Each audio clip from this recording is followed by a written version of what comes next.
Bridge કોર્સની અંદર પહેલા લેક્ચરમાં આપણે કોષ અને એને લગતી કેટલીક બાબતોનો સામાન્ય પરિચય લીધો. આ જ યુનિટની અંદર હવે આપણે આગળ જઈએ છીએ.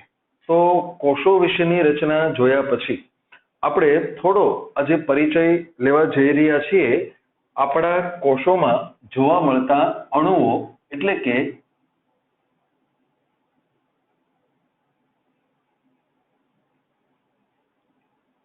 જૈવિક અણુઓ. તો સમજીએ આપણે કે આખી આ જે બાબત છે, આખું ચેપ્ટર છે તમારા અભ્યાસક્રમમાં, આપણે એક લેક્ચરની અંદર એનો બહુ આછો પાતળો પરિચય બ્રિજ કોર્સ જેવું સમજીએ. તો જૈવિક અણુઓથી આપણે શું સમજીએ છીએ? તો એનો પહેલો જે અર્થ થાય છે જૈવિક અણુઓનો, એનો અર્થ આપણે આવો કરીએ છીએ, એ છે જીવંત કોષોમાં હાજર અણુઓ. જીવંત કોષો જે હોય છે એમાં જે અણુઓ હાજર હોય છે એને આપણે બાયોમોલેક્યુલ્સ એટલે કે જૈવિક અણુઓ તરીકે ઓળખીએ છીએ. તો સમજીએ આપણે કે શું શું હાજર છે. તો તમને એટલો ખ્યાલ છે કે આ વિશ્વની અંદર આખી પૃથ્વીમાં માત્ર બે જ વસ્તુ છે, એક છે દ્રવ્ય અને એક છે ઉર્જા. તો દ્રવ્ય એટલે શું? તો કે જે પદાર્થો આપણી આજુબાજુમાં છે એ બધા જ તત્વો એ દ્રવ્ય છે. તમે કેમિસ્ટ્રીની અંદર અથવા તો 10મા ધોરણ સુધીમાં થોડું આવર્ત કોષ્ટકો વિશે ભણ્યા હશો કે ભાઈ 112 કે 114 જેટલા તત્વો આપણે અત્યાર સુધીમાં ઓળખી કાઢ્યા છે. તો અહીંયા આપણે એ જોવાની વાત છે કે આપણી પૃથ્વી જે તત્વોની બનેલી છે, અહીંયા આપણે લખીએ પૃથ્વીના ઘટકો કયા છે? આપણી પૃથ્વી જેના દ્વારા બનેલી છે એ તત્વો એમાં શું શું આવેલું છે?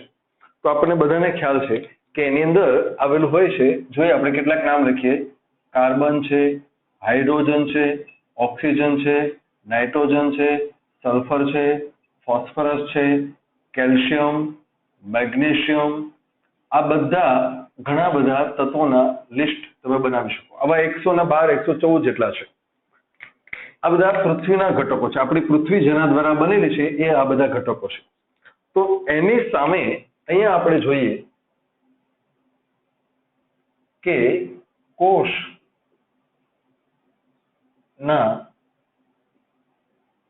ઘટકો.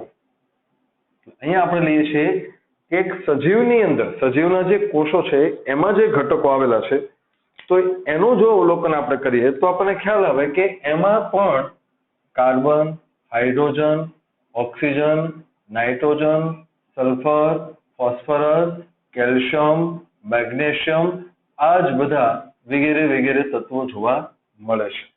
એનો સીધો અર્થ શું થાય? તો કે આપણી અંદર, આપણી એટલે કે કોઈ પણ સજીવની અંદર એ જ બધા ઘટકો છે કે જે પૃથ્વીના પોપડામાં, પૃથ્વીના ઘટકોમાં બધા આવેલા છે. ખાસ યાદ રાખજો, આપણામાં જે છે એ બધા ક્યાં છે? આમાં છે જ. પણ પૃથ્વીમાં જે છે એ બધા આમાં નથી પાછા, એટલે કે આપણી અંદર નથી. પૃથ્વીના બંધારણની જો આપણે વાત કરીએ, પૃથ્વીનો પોપડો જો આપણે તપાસીએ તો લગભગ 112 થી 114 જેટલા તત્વો છે. જ્યારે આપણી અંદર એવા 20-25 જેટલા તત્વો છે કે જેના વડે આપણું શરીર બનેલું છે. પણ મેઇન વાત એ છે કે અંતે તો આપણી અંદર એ જ બધા ઘટકો છે કે જે આમાં છે. હા, એના પ્રમાણમાં ફરક હોઈ શકે કે પૃથ્વીના ઘટકોમાં કાર્બન ઓછો છે, આપણી અંદર કાર્બન વધુ છે, એ રીતે છે. પણ અંતે તો બધું આમાંથી જ છે.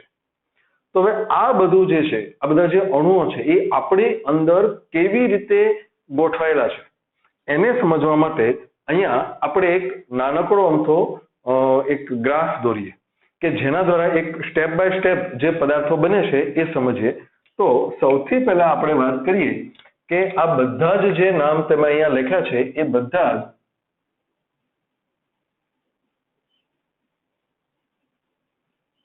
પરમાણુઓ છે. તો જે નામ આપણે લખીએ છીએ ફરી વખત અહીંયા આપણે સમજીએ કે carbon, hydrogen, oxygen, nitrogen, sulphur, આ બધા જ એ બધા પરમાણુઓ છે. હવે શું થશે? તો કે આ જે બધા પરમાણુઓ હોય છે એની અંદરથી અમુક અમુક પરમાણુઓ એકબીજા સાથે થોડી થોડી માત્રામાં જોડાય છે અને પરમાણુઓ ભેગા મળીને બનાવે છે વિવિધ પ્રકારના અણુઓ. પરમાણુઓમાંથી બને છે અણુઓ. એના કેટલાક એક્ઝામ્પલ જો આપણે લઈએ તો ખ્યાલ આવે કે આ ધારો કે કાર્બન છે અને ઓક્સિજન છે, એ બંને જ્યારે એકબીજા સાથે જોડાય છે જુદી જુદી માત્રામાં ત્યારે બને છે CO2 એટલે કે કાર્બન ડાયોક્સાઇડ. હાઇડ્રોજન અને ઓક્સિજન એ બનાવે છે H2O. નાઇટ્રોજન અને હાઇડ્રોજન એ બનાવે છે એમોનિયા NH3. તો આવા અસંખ્ય પ્રમાણમાં ઘણા બધા અણુઓ એ આપણી અંદર રચાય છે. એટલે પરમાણુઓ જે હોય છે એ બધા ભેગા મળીને અણુઓ બનાવે છે. કાર્બન ડાયોક્સાઇડ, પાણી, એમોનિયા, આવા અસંખ્ય છે. અહીંયા મેં માત્ર એક્ઝામ્પલ તરીકે કેટલાક નામ લખેલા છે. હવે આપણે એ જોઈએ કે આવા જે અણુઓ હોય છે એ ફરી પાછા એકબીજા સાથે જોડાય છે અને એમાંથી બનાવે છે મહાઅણુઓ. મોટા અણુઓ બને છે. પરમાણુ જોડાઈને અણુ બને છે, અણુઓ જોડાઈને બને છે મહાઅણુ. જેમ કે અહીંયા આપણે જોઈએ તો આ જે છે કાર્બન ડાયોક્સાઇડ, પાણી, એમાંથી બને છે ગ્લુકોઝ, એમિનો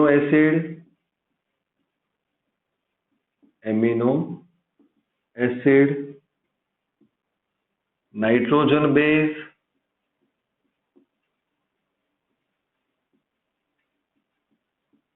ફેટી એસિડ.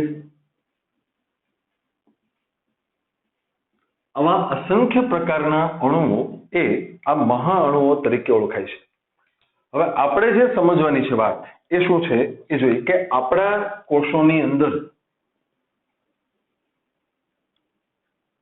કોષોની અંદર જે પદાર્થો જોવા મળે છે એ પદાર્થો કેવી રીતે ગોઠવાયેલા છે. તો એને સમજવા માટે અહીંયા આપણે બતાવીએ જૈવિક અણુઓ.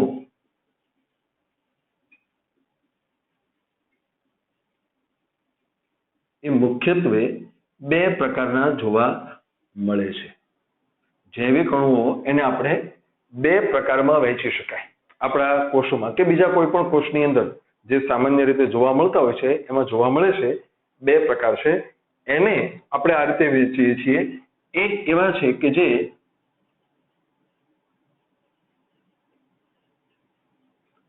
અકાર્બનિક તરીકે ઓળખાય છે અને બીજા એવા છે કે જે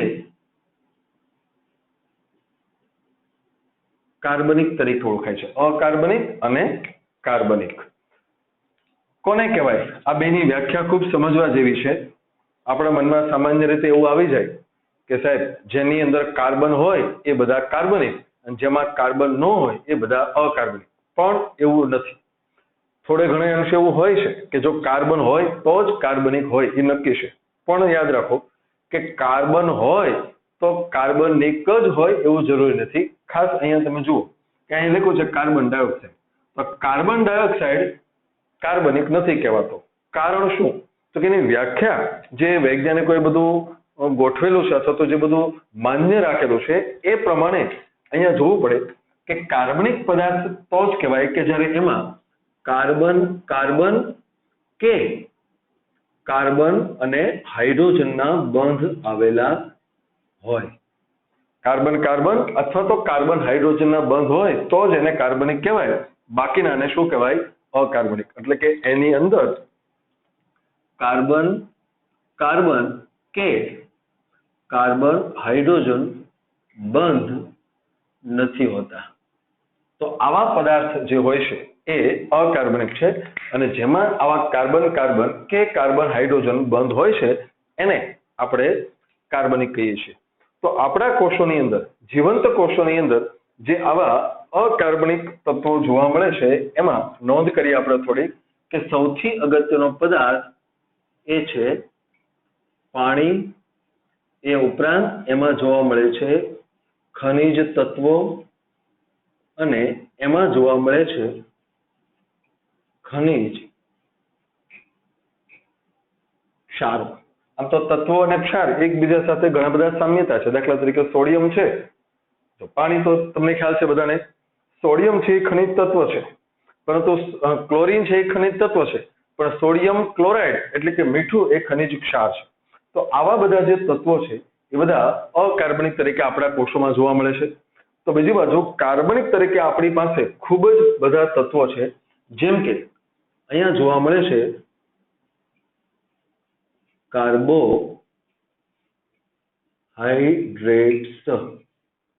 કાર્બોહાઈડ્રેટ્સ.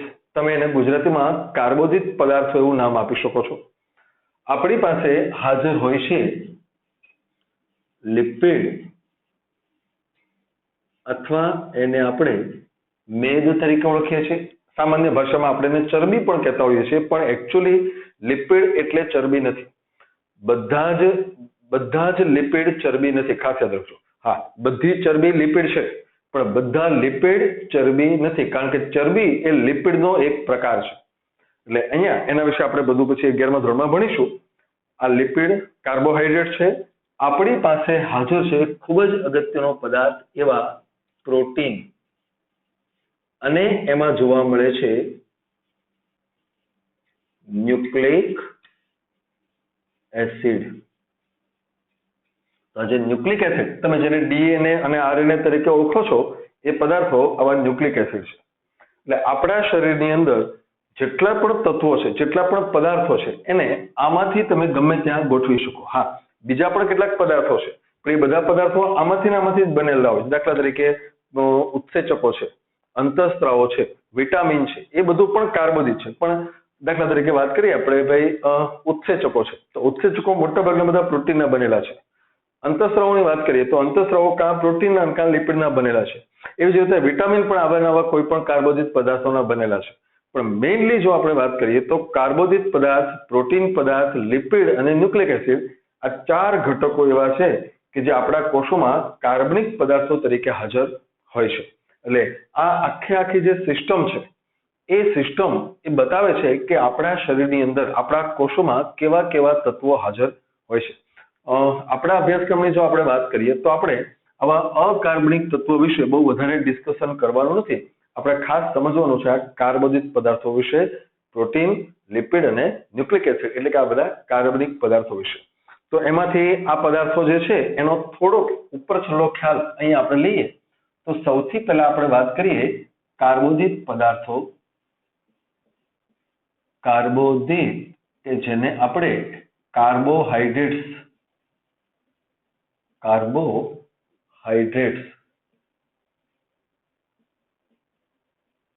નામ આપીએ છીએ. ઓકે, કાર્બોદિત અથવા તો કાર્બોહાઈડ્રેટ્સ જે છે એ બધા જ પદાર્થો એવા છે કે જેને તમે શર્કરા તરીકે ઓળખો છો. વિવિધ પ્રકારની શર્કરાઓ જે છે એ બધી આ કાર્બોદિત પદાર્થોમાં સમાવેશિત થાય છે. પરંતુ અહીંયા આપણે જોઈએ કે આ જે શર્કરાઓ છે એ કહેવામાં આવે છે મોનોસેકેરાઇડ્સ. એને આપણે નામ આપીએ છીએ મોનોસેકેરાઇડ્સ. તમે કદાચ સેકેરિન એવો શબ્દ સાંભળ્યો હશે. સેકેરિન કે જે ગળ્યા પદાર્થો તરીકે બધી જુદી જુદી ચાસણી બનાવવામાં વપરાય છે.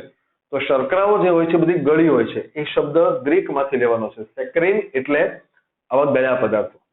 તો અહીંયા આપણે વાત કરીએ કે આવા મોનોસેકેરાઇડ તરીકે, દાખલા તરીકે ગ્લુકોઝ, ફ્રુક્ટોઝ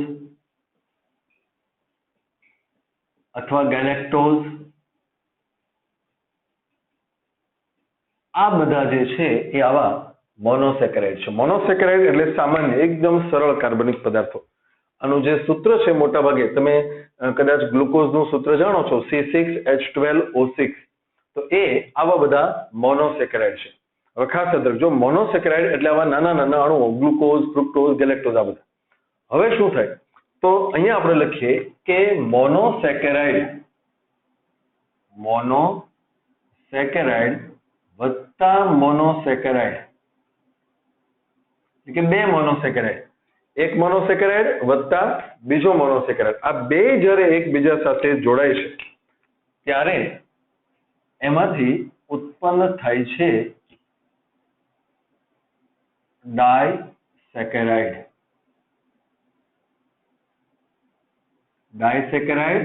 વત્તા પાણી, પાણીનો એક અણુ, કારણ કે અહીંથી પાણી છૂટું પડે છે. આ જે છે આપણે લખીએ અહીંયા ખાસ ચર્ચા કરીએ આ ડાયસેકેરાઇડ ઉપર. એટલે કે એક મોનોસેકેરાઇડ જ્યારે બીજા મોનોસેકેરાઇડ સાથે જોડાય છે, કેમિકલી રાસાયણિક રીતે જોડાઈ જાય છે, ત્યારે એ બની જાય છે ડાયસેકેરાઇડ. તો ડાયસેકેરાઇડ પ્રમાણે જો આપણે સમજવું હોય તો અહીંયા લખી શકાય કે જ્યારે જોજો આ બધા જ મોનોસેકેરાઇડ છે, એના આધારે હું તમને અહીંયા સમજાવું કે જ્યારે ગ્લુકોઝ વત્તા ગ્લુકોઝ, એટલે કે બે ગ્લુકોઝ એકબીજા સાથે જોડાય તો બની જાય છે માલ્ટોઝ. તો જુઓ આ છે મોનોસેકેરાઇડ, ડાયસેકેરાઇડ. એ જ રીતે આપણે જોઈએ કે જ્યારે અહીંયા લખીએ આપણે ગ્લુકોઝ વત્તા ગેલેક્ટોઝ. જો અહીંયા લખ્યું છે ગેલેક્ટોઝ એ પણ મોનોસેકેરાઇડ છે. તો જ્યારે ગ્લુકોઝ વત્તા ગેલેક્ટોઝ થાય છે ત્યારે એ બની જાય છે લેક્ટોઝ. અથવા હજુ એક એક્ઝામ્પલ લઈએ આપણે કે જ્યારે ગ્લુકોઝ વત્તા ફ્રુક્ટોઝ જોડાય છે, આ ફ્રુક્ટોઝ છે, તો એ બની જાય છે સુક્રોઝ. તો અહીંયા તમે જુઓ કે ગ્લુકોઝ એટલે મોનોસેકેરાઇડ, ગેલેક્ટોઝ મોનોસેકેરાઇડ, તો આ લેક્ટોઝ એટલે ડાયસેકેરાઇડ. ગ્લુકોઝ મોનોસેકેરાઇડ, ફ્રુક્ટોઝ મોનોસેકેરાઇડ, તો આ સુક્રોઝ એટલે ડાયસેકેરાઇડ. તો આવી રીતે મોનોસેકેરાઇડ જોડાતા ડાયસેકેરાઇડનું નિર્માણ થતું હોય છે. હવે અહીંયા આપણે જોઈએ કે એના કરતા પણ આગળ તો અસંખ્ય અણુઓ, એટલે કે અસંખ્ય મોનોસેકેરાઇડની શૃંખલા જ્યારે બને છે, શૃંખલા એટલે હારમાળા, એક પછી બીજો, બીજા પછી ત્રીજો, ત્રીજા પછી ચોથો, એમ હજારોની સંખ્યામાં જ્યારે આવા મોનોસેકેરાઇડ જોડાવા મળે છે ત્યારે એમાંથી જે પદાર્થ બને છે એ પદાર્થ બને છે પોલીસેકેરાઇડ.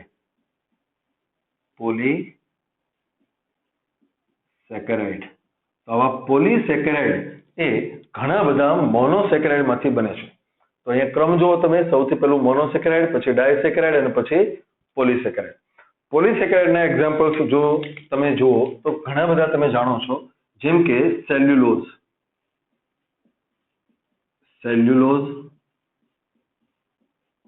ત્યારબાદ સ્ટાર્ચ, ગ્લાયકોજન, આવા બધા જે પદાર્થો છે એ બધા પોલીસેકેરાઇડ છે. એટલે પોલીસેકેરાઇડની જે રચના છે, તમે જુઓ કે સેલ્યુલોઝ છે તો એ વનસ્પતિ કોષો જે હોય એની કોષ દિવાલમાં આવેલા હોય છે. સ્ટાર્ચ છે, વનસ્પતિમાં ખોરાકનો સંગ્રહ સ્ટાર્ચ સ્વરૂપે થતો હોય છે. એ ઉપરાંત ગ્લાયકોજન, તો ગ્લાયકોજન જે છે પ્રાણી કોષોમાં ખોરાક સંગ્રહ ગ્લાયકોજન તરીકે થતો હોય છે. એટલે આવા ઘણા બધા પ્રકારના આ કાર્બોદિત પદાર્થો એ આપણા કોષોની અંદર હાજર જોવા મળતા હોય છે. તો આ થઈ વાત. જો અહીંયા મેં તમને માત્ર બહુ ટૂંકમાં બધું સમજાવ્યું છે. તમે જ્યારે ખરેખર ભણશો ત્યારે તમારે આ બધા વિશે બહુ ડિટેલમાં જોવાનું છે. 3 કે 4 લેક્ચર્સ આની ઉપર આપણા જશે બધા. ત્યારબાદ આપણે વાત કરીએ છીએ લિપિડ, અથવા એને આપણે કહીએ છીએ મેદ પદાર્થો. કેવી રીતે બને છે મેદ પદાર્થો એ પહેલા આપણે સમજી લઈએ. તો મેદ પદાર્થો જે હોય છે એની રચનામાં આમ તમે જુઓ તો મુખ્યત્વે 2 ઘટકો આવેલા છે. એની રચનામાં એક ઘટક જે આવેલો છે એ છે કાર્બોક્સિલિક એસિડ સમૂહ. કાર્બોક્સિલિક એસિડ, કાર્બોક્સિલિક એસિડ કે જેને તમે COOH સમૂહ તરીકે ઓળખો છો. તમે કેમિસ્ટ્રી 10મા ધોરણની અંદર પણ આવા ઘણા બધા સમૂહો વિશે ભણ્યા હશો.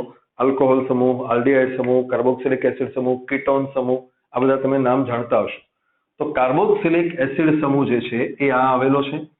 કાર્બોક્સિલિક એસિડ જે હોય છે એની સાથે ખાસ જોજો, એની સાથે જ્યારે હાઇડ્રોકાર્બન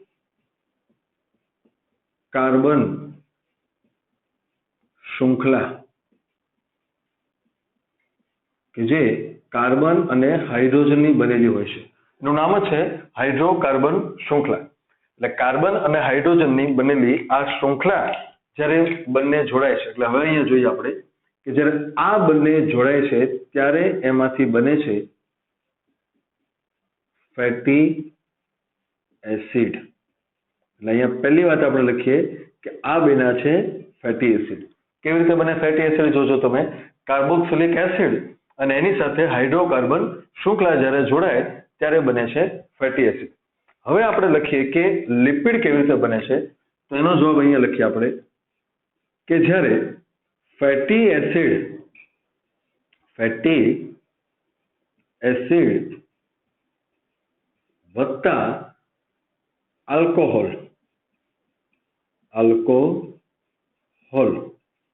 OH સમૂહ ધરાવતા પદાર્થો એને આપણે આલ્કોહોલ કહીએ છીએ. તો ફેટી એસિડ અને આલ્કોહોલ જ્યારે જોડાય છે ત્યારે એમાંથી બને છે લિપિડ. તો આવા ઘણા બધા લિપિડ આપણા કોષોમાં જોવા મળે છે. એવા જે બધા લિપિડ છે એ આપણા કોષોની અંદર ઘણી બધી ભૂમિકાઓ ભજવે છે. ખાસ કરીને એક એક્ઝામ્પલ તમને આપું તો આપણા કોષોની ફરતે જે કોષરસ પટલ આવેલો હોય છે એ કોષરસ પટલનો મેઇન બંધારણીય ઘટક આ લિપિડ હોય છે. એટલે એ પદાર્થો લિપિડ ધરાવે છે. ત્યારબાદ આપણે વાત કરીએ પ્રોટીન, અથવા ગુજરાતીમાં એને આપણે નત્રલ પદાર્થો એવું નામ આપીએ છીએ. પ્રોટીન એટલે કે નત્રલ પદાર્થો. પણ આ નત્રલ શબ્દ આપણે બહુ ઓછો વાપરીએ છીએ, મોટા ભાગે પ્રોટીન એવો શબ્દ વાપરીએ છીએ. તો અહીંયા એના વિશે આપણે થોડુંક ડિસ્કશન કરીએ કે પ્રોટીન કેવા હોય છે. તો એના માટે લખવું પડે કે પ્રોટીન એ 20 પ્રકારના એમિનો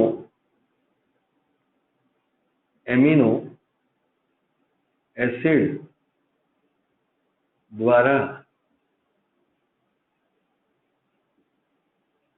બને છે. 20 પ્રકારના એમિનો એસિડ દ્વારા બને છે.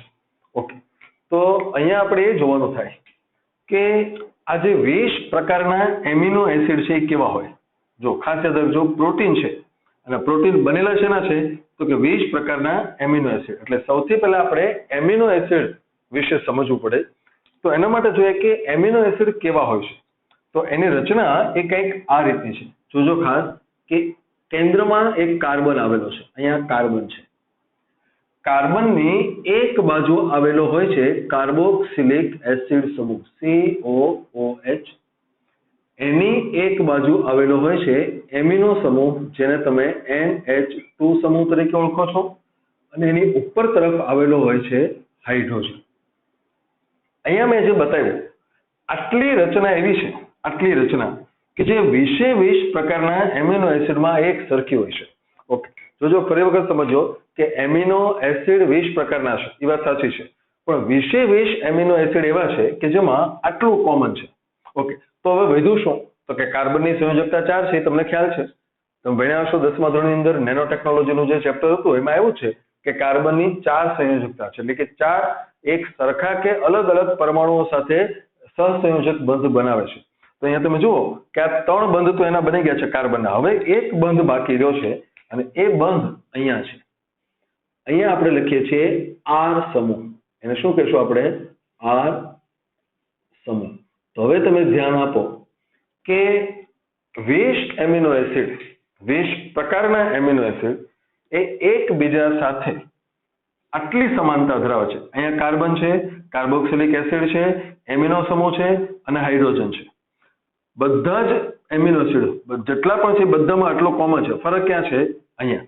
જો આ બદલાય તો એમિનો એસિડ બદલાય. એટલે કે ફોર એક્ઝામ્પલ જસ્ટ તમને અત્યારે સમજવા માટે ઉદાહરણ આપું કે આટલું હોવા પછી જો અહીંયા હાઇડ્રોજન, આ R સમૂહ એટલે કોઈ એક પદાર્થ નથી, યાદ રાખજો. R એટલે ઘણા બધા જુદા જુદા છે. જો અહીંયા હાઇડ્રોજન હોય તો એ એક એમિનો એસિડ છે. જો અહીંયા OH હોય તો એ બીજો એમિનો એસિડ છે. જો અહીંયા CH3 હોય તો એ ત્રીજો એમિનો એસિડ છે. એમ કરતા કરતા આવા 20 થશે. બધાના નામો અહીંયા બોલતો નથી, પણ જો અહીંયા હાઇડ્રોજન હોય તો એને ગ્લાયસિન કહેવામાં આવે છે. એમ બધાના નામ અલગ અલગ છે. હવે આપણે એ જોવાનું છે કે આવા જે એમિનો એસિડ છે તો અહીંયા આપણે લખીએ એમિનો એસિડ અને એમિનો આ જે છે વત્તા એમિનો એસિડ, જો આ એક એમિનો એસિડ અને આ બીજો એમિનો એસિડ, આ બે જ્યારે જોડાય છે ત્યારે એમાંથી બની જાય છે ડાયપેપ્ટાઇડ.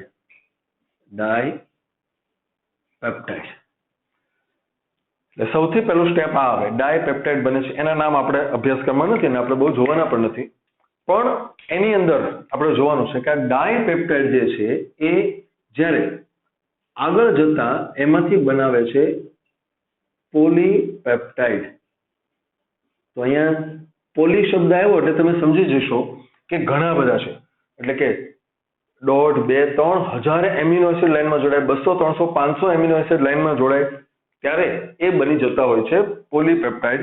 અને આ પોલીપેપ્ટાઇડ જ એવો પદાર્થ છે કે જે આગળ જઈને પ્રોટીન બનાવે છે. તો અહીંયા આપણે એ સમજીએ કે આપણી પાસે હજારો પ્રકારના પ્રોટીન હાજર છે, હજારો પ્રકારના, પણ એ બધા બનેલા એમાંથી છે તો કે 20 પ્રકારના એમિનો એસિડ. તો આપણે એમ થાય કે 20 એમિનો એસિડમાંથી હજારો પ્રકારના પ્રોટીન કેમ બને? તો એનો સિમ્પલ જવાબ એ છે કે આપણી પાસે અંકો ખાલી 10 છે, 0 ગણતા. તો 0, 1, 2, 3, 4, 5, 6, 7, 8 અને 9. આ 10 અંકોમાંથી તમે કેટલી સંખ્યા બનાવી શકો જેની કોઈ લિમિટ જ નથી. એકનો એક આંકડો એક વખત આવે, 2 વખત આવે, આગળ આવે, પાછળ આવે, કેટલી બધી રીતે તમે ધારો એટલી સંખ્યા બનાવી શકો છો. એની કોઈ અનંત એવો શબ્દ તમે વાપરો છો. એમ અહીંયા છે કે કયા એમિનો એસિડ કોની પછી આવેલા છે એના આધારે અસંખ્ય પ્રકારના એમિનો એસિડ જુદી જુદી રીતે જોડાય. આની પછી આ, આની પછી આ, આની પછી આ, એમ કરતા કરતા અસંખ્ય પ્રકારના બધા પ્રોટીન આપણી અંદર બને છે અને હજારો પ્રકારના પ્રોટીન છે. તો આવા બધા જે પ્રોટીન છે એ પણ આપણી અંદર ખૂબ જ અગત્યની ભૂમિકાઓ ભજવે છે. એના કેટલાક એક્ઝામ્પલની જો આપણે વાત કરીએ તો ખાસ અહીંયા આપણે જોવાનું એ થાય કે બધા જ ઉત્સેચકો જે છે એ બધા પ્રોટીનના બનેલા છે. એ ઉપરાંત એન્ટીબોડી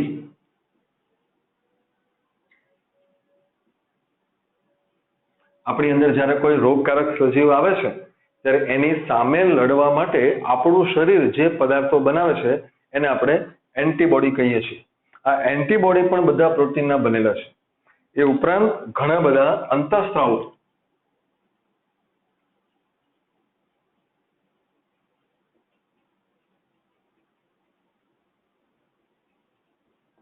દાખલા તરીકે તમે ખ્યાલ હશે કે ભાઈ ડાયાબિટીસ હોય ક્યારે થતું હોય છે? તો ડાયાબિટીસનું કારણ છે આપણા શરીરમાં ઇન્સ્યુલિનની ઓળખ. તો ઇન્સ્યુલિન જે છે એ આવો એક પ્રકારનો પ્રોટીન છે. એટલે આ તો મેં માત્ર જેટલા અમસ્તા યાદ આવે એટલા નામ લખ્યા છે, બાકી તો એનું લિસ્ટ તમે બનાવો તો ખૂબ લાંબુ બને છે. તો આવા બધા જે પદાર્થો છે એ બધા પ્રોટીન તરીકે ઓળખાય છે. અહીંયા આખા ચેપ્ટરમાં તમારે એકચ્યુઅલી જે ભણવાનું છે એને માત્ર એક થોડોક નાનકડો અમથો પરિચય તમને આપવામાં આવ્યો છે અને અહીંયા તમારે ખાસ એ જોવાનું છે કે આવા બધા જે પદાર્થો છે એ પદાર્થો વડે જ આપણું શરીર આખું બનેલું છે.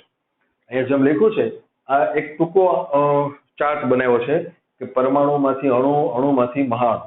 હજી એમાં તમે આગળ જઈ શકો કે આવા મહાઅણુઓ જે છે એમાંથી પટલ બને છે, પટલમાંથી અંગિકાઓ બને છે, અંગિકાઓમાંથી કોષ બને છે. ફરી વખત સમજો કે અણુઓ છે, અણુમાંથી મહાઅણુ બને, મહાઅણુમાંથી અંગિકાઓ બને છે, અંગિકાઓમાંથી કોષ બને અને કોષોમાંથી પેશી, પેશીમાંથી અંગ બને છે.